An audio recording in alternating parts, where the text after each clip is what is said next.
দেখুন, অপারেশন সিঁদুর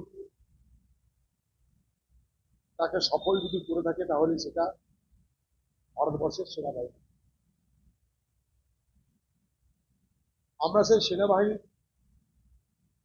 জয়গান গাই, তাদের জন্য গর্ববোধ করি, অহংকার বোধ করি।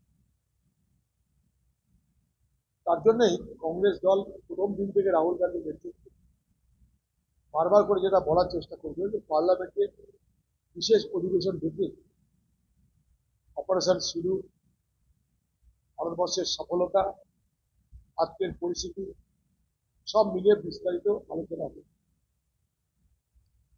প্রধানমন্ত্রী তিনি আলোচনা করতে চাইছেন না, তিনি সর্বদলীয় মিটিংয়ে থাকছেন না। ভারতবর্ষের বিদেশমন্ত্রী এক কথা বলছে, ভারতবর্ষের chief of defence staff Chauhan সাহেব সে সিঙ্গাপুরে গিয়ে আরেক কথা বলছে। ফলে আমাদের কাছে অনেক প্রশ্ন তৈরি হয়েছে, আমার কাছে সারা দেশবাসীর কাছে। যেমন বিদেশমন্ত্রী বললেন যে আমরা পাকিস্তানের উপরে হামলা করবার সময় তাদেরকে জানিয়ে হামলা করি। রাহুল গান্ধী তার প্রতিবাদ করে বলেছেন আগে জানালেন, আগে জানানোর কারণে কি আমাদের কোনো ক্ষতি হয়েছে? আমাদের কোনো বিমান তাদের লক্ষ্যবস্তুর মধ্যে এসে আমাদের ক্ষয়ক্ষতি বেড়েছে? রাহুল গান্ধীকে নানাভাবে অপমান করবার, ছোট করবার চেষ্টা করা হলো। পাকিস্তানের জেনারেলের সঙ্গে রাহুল গান্ধীর ছবি ত্যাগ করে দিয়ে রাহুল গান্ধীকে পাকিস্তানে বানানো। কিন্তু ভারতবর্ষের সেনাবাহিনী যিনি প্রধান, চিফ অফ ডিফেন্স স্টাফ, তিনটে বাহিনীর মধ্যে নৌবাহিনী, স্থলবাহিনী, বিমান বাহিনী সব মিলিয়ে যিনি প্রধান, সিডিএস, তিনি সিঙ্গাপুরে গিয়ে বলছেন যে হ্যাঁ আমাদের বিমান ক্ষতি হয়েছে, তারপরে আমরা পাল্টা পাকিস্তানকে জব্দ করেছি। ভালো কথা, আমরা তো জানতে চাই। কিন্তু সফলতাতে শুধুমাত্র প্রধানমন্ত্রী ভাগ নেবে কেন? সফলতা দেশের সফলতা। এর আগেও যুদ্ধ হয়েছে ভারতবর্ষের সঙ্গে শত্রু দেশের। সফলতা হোক, বিফলতা হোক, ভালো হোক, মন্দ হোক, ত্রুটি হোক, বিচ্যুতি হোক, সব মিলিয়ে কিন্তু পার্লামেন্টের মধ্যে ঘন্টার পর ঘন্টা আলোচনা হয়েছে। আর সেই আলোচনাটা হাওয়া হয়ে যাবে, যা কিছু হচ্ছে বাইরে বাইরে।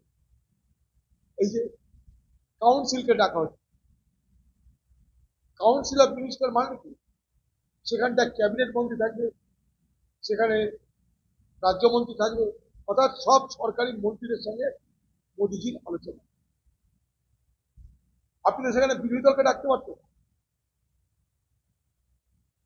আপনি বিরোধীদের সঙ্গে কথা বলতে পারতেন, তা কিন্তু করলেন না। তো আপনার দলের মন্ত্রিসভাতে আপনি তো অপারেশন সিঁদুর এবং তার সাফল্যের জন্য আপনি তো বক্তৃতা দেবেন, নিজেদের কথা বলবেন, পার্টির কথা বলবেন, সরকারের কথা বলবেন, কিন্তু একতরফা হয়ে গেল। সেখানে বিরোধীদের অবস্থান কোথায়? সেখানে বিরোধীদের মর্যাদা কোথায়?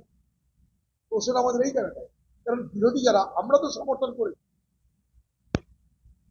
পাকিস্তানের বিরুদ্ধে এই হামলাকে, তো আমরা মনে প্রাণে সমর্থন করেছি, কোনো শর্ত তো করিনি আমরা। তাহলে আমাদেরকে রাখা হচ্ছে না কেন কিছু? তাহলে আপনার সরকারের মন্ত্রীরাই শুনবে আপনাদের কাহিনী, আমরা কেউ শুনবো না? দেশবাসী শুনবে না?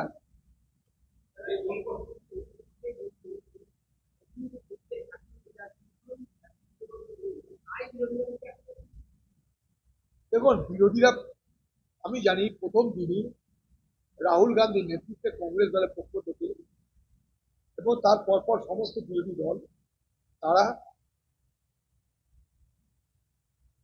পহেলগামের হামলার পর ভারতবর্ষের সরকারকে বলেছিল আপনার যে কোনো প্রতিশোধ দেওয়ার জন্য, পাকিস্তানকে শাস্তি দেওয়ার জন্য যা যা করণীয় করুন, আমরা সবাই সর্বদলীয় মিটিংয়ে রাহুল গান্ধী নিজে অংশগ্রহণ করেছি। আমরা এই নিয়ে কখনো চুপ পার করিনি, আমরা ওরা করিনি। এই নিয়ে গোটা ইন্ডিয়া জোটের পক্ষ থেকে বলা হয়েছিল বিশেষ অধিবেশন ডাকার, তখন তৃণমূল আমাদের সেই দাবিকে সমর্থন করেন, যদি এখন তারা সমর্থন করে।